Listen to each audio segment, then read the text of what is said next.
What the kind of ending is that? What was that finale? My gosh, fate, strange fake. I don't even know where to start. What the hell? My gosh, we just killed off like what, 5 people, and then we're just gonna wrap it up right there. That's your stopping point. It kind of makes sense to what a lot of people's argument is for this adaptation, is that they were rushing to get to, like, I don't know, the 5th volume I think they were adapting, which makes sense now because this looks like a calm in the storm. Like, this is a stopping point. It sucks that they're rushing as much as they are, and I'm really badly wanting to read this series. Please publish it over here so I can read it. They were rushing through a lot of stuff, and it makes sense now where they were getting to, but what the ending is that, dude? We're stopping right there. We kill off Flot out of nowhere. I don't know. I really don't know. I think he's dead, but there's a side of me that almost wonders if they're going to pull something with Berserker. Because they had that whole thing with Dumas, and he was, resonating the two of them, Flot and Berserker. I'm kind of wondering if potentially there could be a swap there. That Jack may potentially sacrifice his existence there to create a new body for Flot to go inside of. I don't think Flot has anything planned because he's literally apologizing. Now, he could be apologizing that he's screwed up right there, and he's like, I'll be back in a second, don't worry. But there's like a side of me that thinks that Flot himself was like, yeah, I'm dead, I screwed up. But that was brutal. Ayaka finally got like some courage. She's like ready to actually fight and everything. And then she's literally just watched this dude just get gunned down, like bullet through the head and everything in front of her, and just get shot up. Like, that girl could be traumatized. Like, if Ayaka's not traumatized after this, I don't know what will cause her to be traumatized. I mean, there's much stuff that she's gone through, but I think he's gone. I really do think he's gone, which is kind of a shocker. That does sort of, I guess, connect to what Faldius was asking. Faldius went to Assassin and said, I want to take down somebody. And I'm guessing it's Flot? That seems like an odd choice. It did seem like that was what he wanted to get rid of. Like, his stomach was hurting and he wanted to get rid of something. I was assuming it's not necessarily Flot. He wanted to get rid of Flot because Flot was connected to Waver. He was connected to the Mage Tower, and he wanted to get them out of the picture. Because again, initially when we first met him, of course, we had Faldius was trying to get rid of Flongol. He was trying to get them out of the picture. And so now that Flot's there, they're getting mixed in again, and he wants to get rid of them again. I think that's what we're really doing here, is he found that to be a nuisance. He knew that Waver was a threat.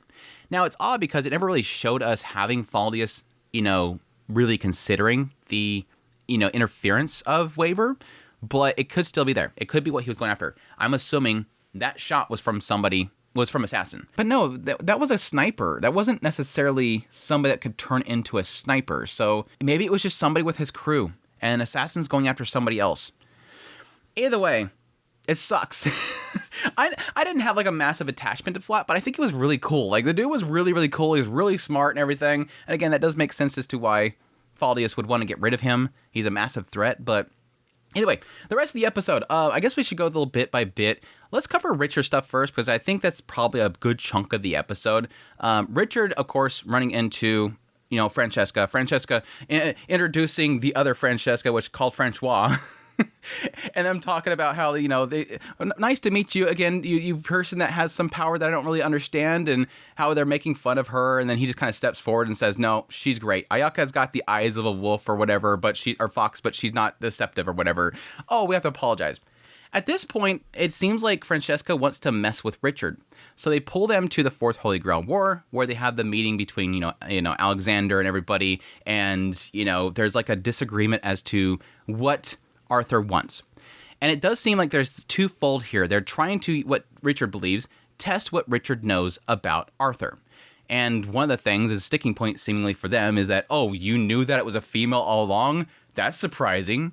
But no, it seems like they're wanting to sort of destroy this illusion that he has of Arthur, that Arthur was this great legend and infallible, whatever. Well, this Arthur back here, the legend now in this Holy Grail War, wanted to erase their existence. And this turns this whole thing where Richard ends up accepting it because he sees like the value of everything that is Arthur. It's not just what I read in the legends, it's everything about her. She's a legend for everything that she has, this path that she chose. And despite that she wants to get rid of that, that's still a path that they all end up following. This is this legend that he just respects so much. In the end, he doesn't care about what they would think as being sort of flaws. It's kind of an interesting way to kind of see how he accepts everything. But in the end, it does seem like he's still criticizing her choice. Still think there's like a wrong there, but he still appreciates it. And he really badly wants to one day, go with that same dream, or at least follow her, but he can't stand at her side. And so instead, this kind of encourages him to want to, he wants to get the Holy Grail so that he can sing a song all the way to the edges to Avalon itself. So he has this encouragement for once again to finally get into the Holy Grail War and finally accept Ayaka's proposal and finally ask her once again, are you my master? That was a cool little bit there, him finally accepting her. But I think it's more interesting the idea that Richard himself, despite what everybody believes as being sort of the flaws of Arthur, it kind of shows that he's a true fan. Like, this dude's a diehard fan. I mean, they pointed that out when he was fighting against Enkidu. Like, this is a massive, like...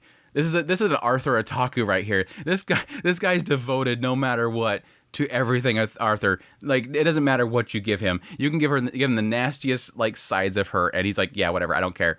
Anyways, yeah, he ends up jumping back in the fray and helping out everybody. But yeah, outside that, of course, we had the scene with Ayaka confronted by Flat, and the Flat reveals the fact that, yeah, I know you, but you're not the same person. Yeah, it looks like there's, you know, something inside of her, the magic flow or whatever is slightly different. But unfortunately, he doesn't get to the point where he can explain what he sees in her. He does see something different to her than the other Ayaka.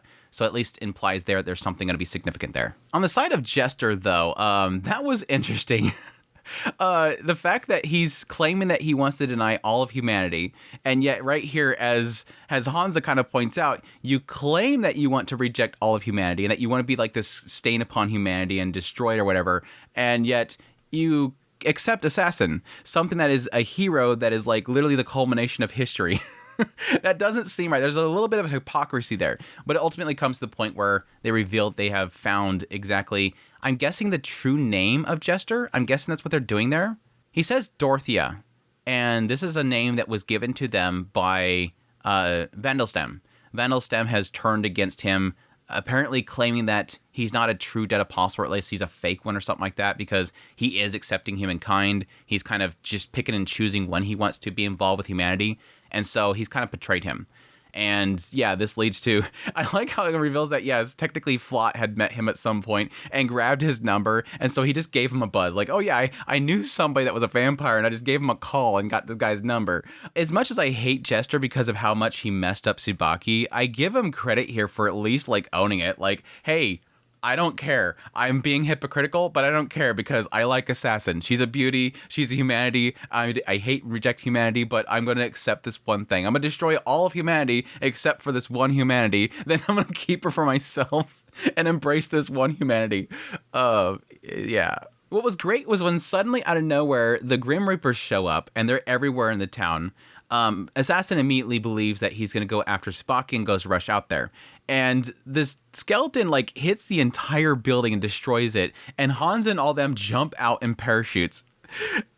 I'm sorry, that was like the most dorky thing possible. It was a good thing that we checked the floor before we, did anything. They apparently found a bunch of parachutes there that literally Gilgamesh made.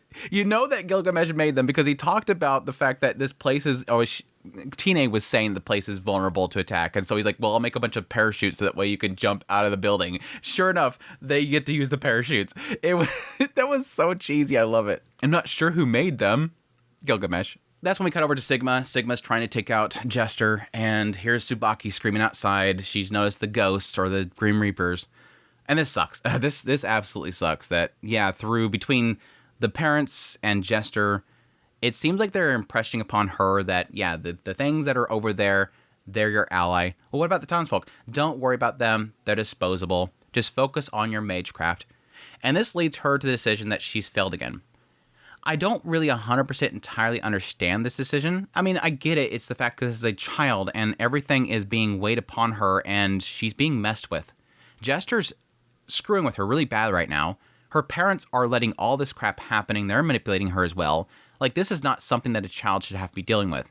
And I think what they're sort of implying here is that similar to one of our first impressions of her is that she was alone. She was in this coma. She was trying to find some way out. She felt that she was a failure because she couldn't succeed at what the parents wanted. And she stumbles upon the ghost. Here, I think it's kind of going back to that. The fact that she feels like she failed some sort of test. That she didn't succeed at something. That she's told that she needs to worry about magecraft again. Thus implying that she never really succeeded at it. I think there's also an aspect here where this world that she created is a world that's supposed to be without death. It's a place where she wanted to be safe, where everybody could be and be happy. Everybody's together, forever, whatever. And now she's seeing that these things are over there killing people. The townsfolk are being killed because of this thing that's supposed to be protecting her. I think she feels that she failed to create this safe world that she wanted, and the result is I have to stop it. I have to go away because I'm harming people. She's feeling like she's harming people and wanting to get away from it. I'm sorry, I failed again. I tried so hard. Goes over the ghost, embraces it, and say, just take it back to how it was, where I was all alone forever and ever. Ugh. Oh, that sucks so bad, dude. This sucks so bad. And yeah, Jester's saying that he pushed her too hard, didn't expect that. Parents are just like, shrug. Ugh. I'm so happy that Sigma took them out in the end, because I was like, please do not let them get away. Please don't let them go and mutilate her body. Please kill them right now. Yeah, it was Sigma was like, yeah, I was told that I could do whatever I want. I'm not a mage. I'm gonna declare war upon you. You're done. And then, yeah, sure enough, it cuts over there freaking just like bleeding out. I'm like, yes, please don't let them be alive. They were struggling a little bit. Please don't let them be alive. Just let them be suffering there and then they die or something like that. I don't want them around anymore. I don't want them more. Because, yeah, they were talking about the fact that they wanted to go harvest her hand. Hey, go tell Faldius that we got this thing handled. We'll join the Grail War. She used some of the command skills. That kind of sucks. Yeah, she manifests them. Thankfully, she won't be screaming much when we cut off her hand. Yeah, we got to make sure that we take care of the reproductive organs too. We need those. It's like, god damn, kill these two. Kill these two so bad. Kill. It sucks because when they were initially talking about Subaki, yes, there was an experimental aspect to it. Like, she was a guinea pig. But there was still like a side of it where it was like, this is our daughter, our precious daughter. And I kind of hoped that there was like a semblance of fatherhood there. No, it was just literally, this is our daughter, the tool. It's not, this is our daughter, we want to protect it. And it shouldn't expect that, of course, because all the they're doing to her. But, Sigma best boy. Sigma best boy for just completely just wiping the floor with them. Thank you so much. God damn, I hate that so much. But yeah, at that point, it seemed like Sigma has decided that his whole purpose in this Grail War is to destroy it. We're calling that Francesca said that his mother was a part of the Grail War, working for a mercenary, and he's going to destroy it. Which, after this whole situation, I can see why he would. After this whole situation, I can see why he would. Anyways, I think that's pretty much everything. I like to see the little brief shots of Fate Zero and stuff. That was pretty cool. A little callback to that whole scenario there as well. But yeah, really good stuff. I hope we don't have too much of a delay before we get the next season. I'm gonna hope that eventually they just kind of bring over and publish the actual book series. That way I can buy it and have it, because I really badly want to read this now, because goddamn, this writer is so good.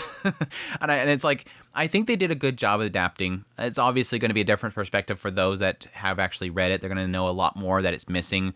But just based on what I've seen, I don't feel too lost, except for things like Ayaka that I mentioned before. I feel like I'm missing a lot of context to her. But like, for the most part, it was still a very enjoyable ride, and I really badly want to read it now. But it's been good, and I'm really looking forward to more. But until it comes back, thank you guys for watching my coverage of this series. A lot of fun covering this show overall. Really do appreciate you guys' support. But until next time, hope you guys stick around. Until next time, y'all take care.